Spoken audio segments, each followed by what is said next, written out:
No-hitting my way through Shadow of the Erdtree has plunged me squarely in the middle of the disconnected chasm that separates different types of Souls players. As a longtime devotee of the studio, and as a casual challenge runner myself, I've approached these games with an idiosyncratic, fairly masochistic perspective for years now. So the discourse surrounding Shadow of the Erdtree caught me a little bit by surprise. The chorus of complaints about difficulty and impenetrable complexity just feel odd, as these are hallmarks of the franchise. Further, as I play the games with the goal of taking no damage, every fight winds up being extremely difficult and time consuming, so this just honestly feels like more of the same. Now, that's not to say that I'm ignorant of the qualitative changes between Elden Ring's base game and the DLC. I think it's generally true that DLC bosses have longer chains of combos and narrower counter-attack windows than base game bosses do. But the approach to beating them, especially from a low damage absorption angle, remains largely the same. In this video, I want to explain what that means and why it matters. Last night, after no-hitting the Shadow Tree avatar, I was casually prowling Reddit just to get a sense of word on the street about this boss. And it was the discourse here that spurred me to make this video. I think the sunflower is actually pretty cool, so it was disheartening to see the carnival of negativity. Complaints abounded about the opacity of its moveset and the difficulty of efficaciously attacking it. The advice focused largely on dealing massive damage, and it occurred to me that many players approach fights from the perspective of dealing as much damage as possible as quickly as possible, while in turn absorbing massive amounts of damage themselves. The goal, it would seem, is to engender an imbalance such that the damage output is marginally higher than the damage accumulation, allowing one to eke out a close victory. This is a perfectly viable strategy in general, and if this is how you like to play the game, by all means play the game this way. I do think, however, that this approach has several demerits against it. For one, some bosses deal such prodigious amounts of damage while having such marginal windows for counterattack that this strategy ends up being quite painful to execute. You'll either have to try it over and over again until, by sheer chance, the stars align, or you'll have to use weapons like Blasphemous Blade or Comet Azure that simply nuke the boss, vitiating any opportunity to appreciate the technical nuance and even the beauty of these fights. I want to encourage players to adopt some of the tools of no-hit runners. I have no choice as a no-hit runner to deeply and thoroughly learn every aspect of a boss's moveset.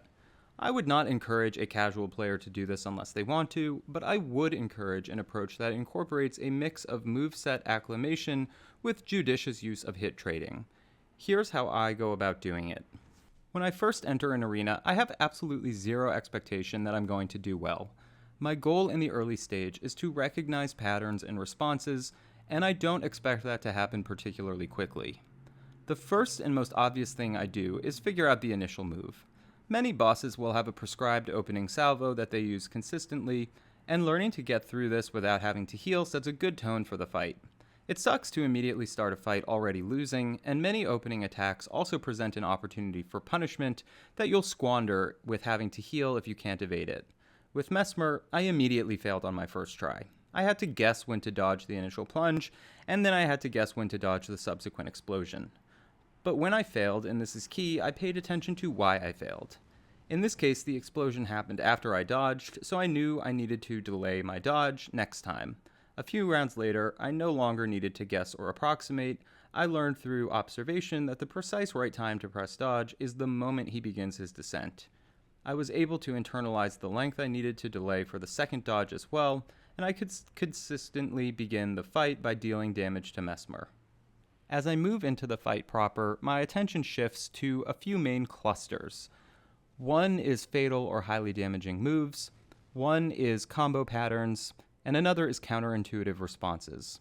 First, fatal or highly damaging moves are my first targets for elimination for pretty obvious reasons. While I may be passively learning the other two categories, my immediate priority is to identify these moves and determine the appropriate response. In Mesmer's case, the grab attack is fatal while wearing light armor and nearly fatal with heavy armor and damage mitigation talismans.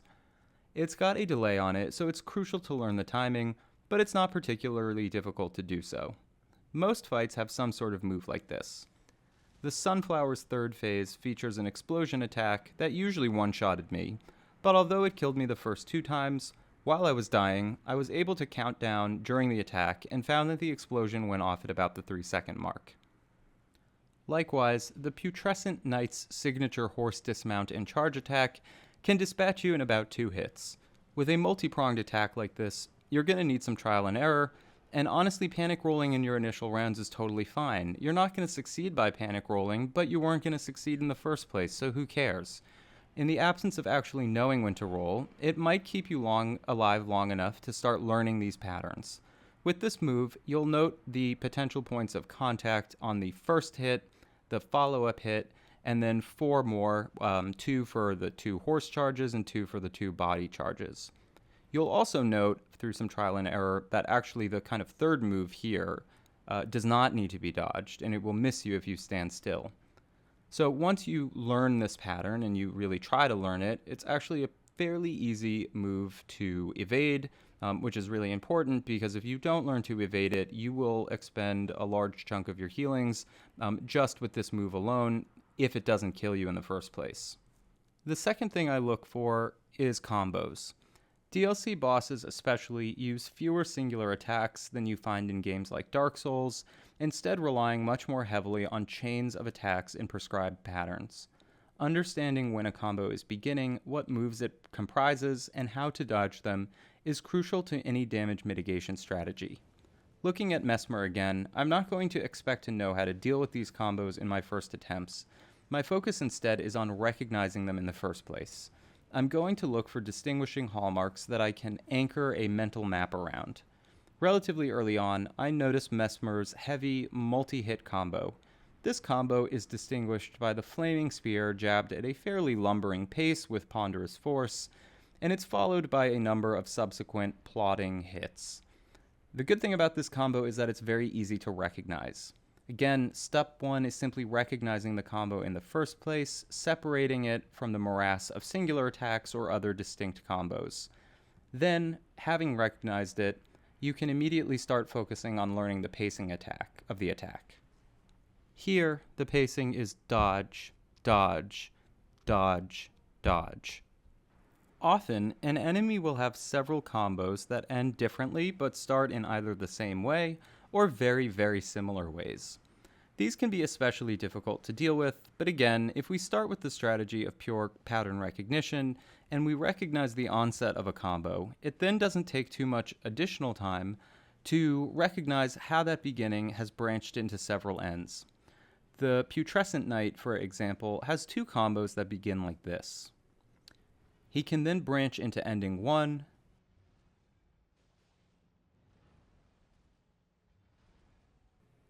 and ending 2.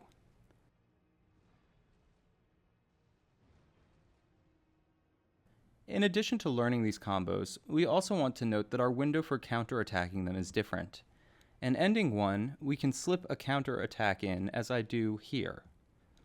But in ending 2, I found it was not possible to insert a counterattack without getting hit, so as soon as I recognize that we're going with this iteration, I adjust my response strategy. Bale has a charge attack and an electricity attack that both start with him opening his mouth to reveal sparks inside.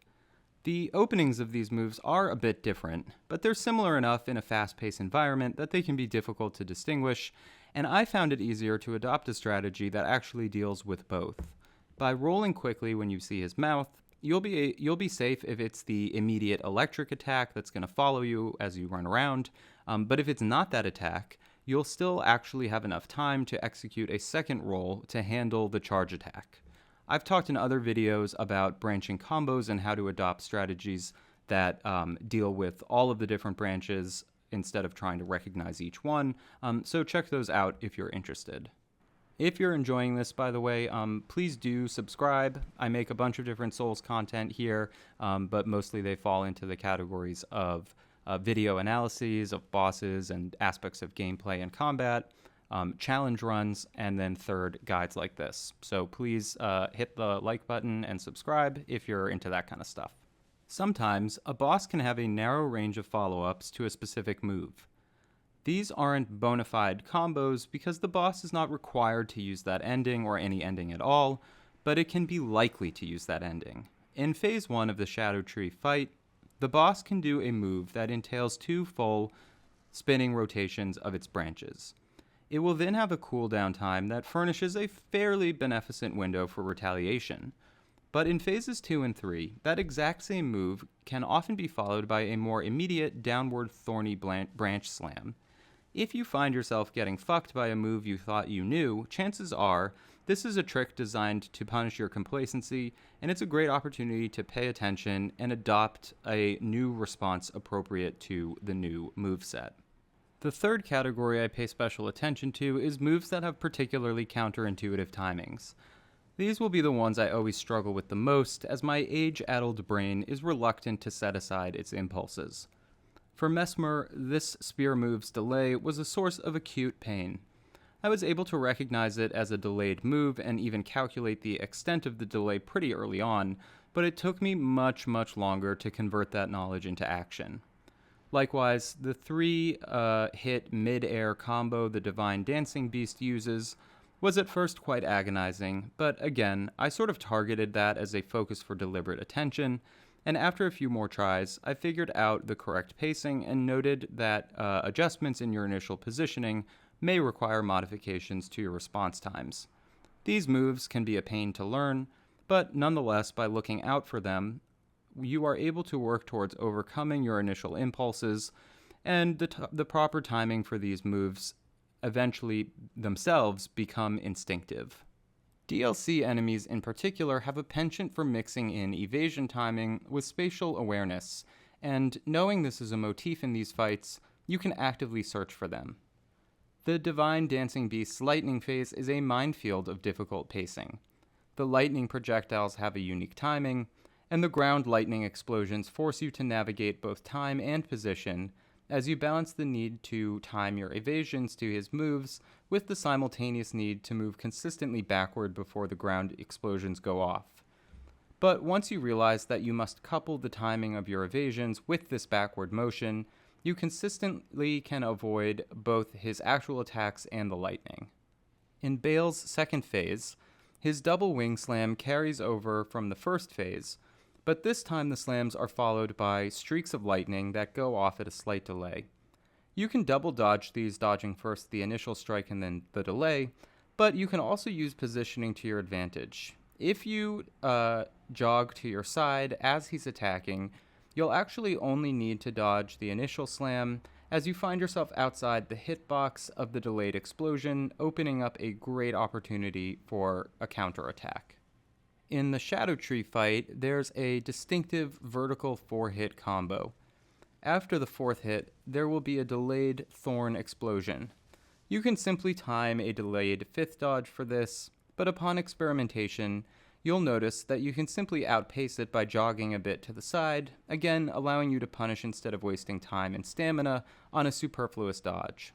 Sometimes, you'll find that you can learn the moves, the points of contact, etc., but nonetheless can't seem to formulate an effective response. In these instances, I start thinking about non-rolling principles of evasion.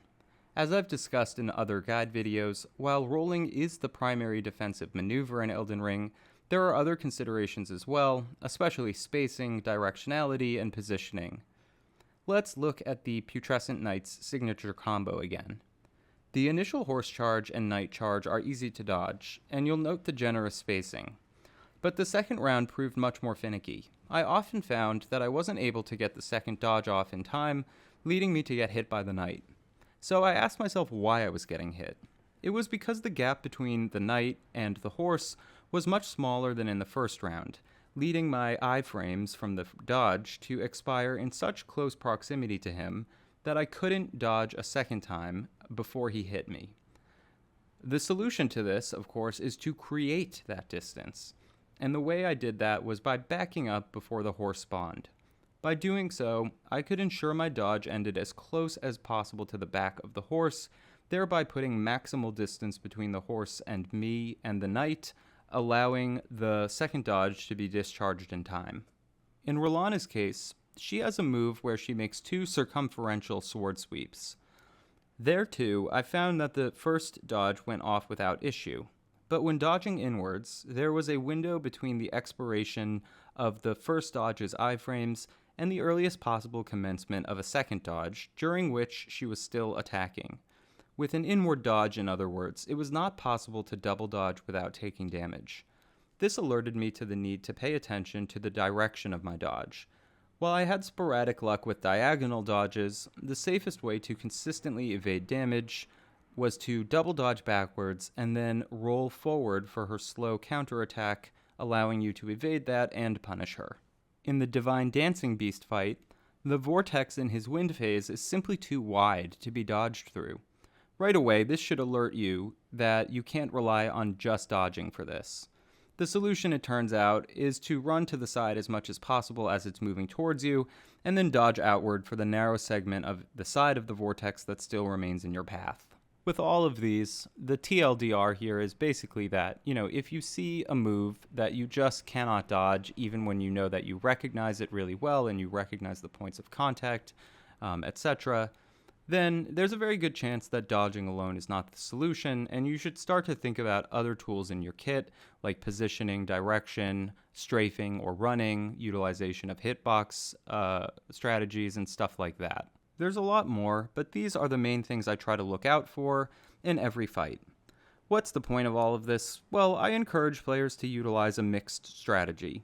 I don't recommend that people aim to make all of their fights hitless. Unless you want to do that for the sake of doing it, I generally find it to be pretty unpleasant, to be honest. I do it for the sake of this channel, but outside of here, I'm beyond happy for a fight to end with me using like 1 or 2 flasks. I would consider that super successful. My point, instead, is that fights can be incredibly frustrating and enemies seem mechanically deficient if your main prerogative is dealing damage faster than the boss can damage you.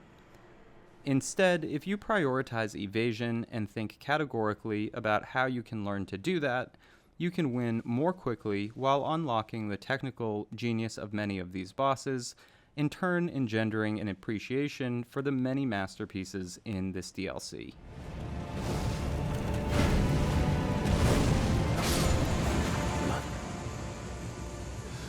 America.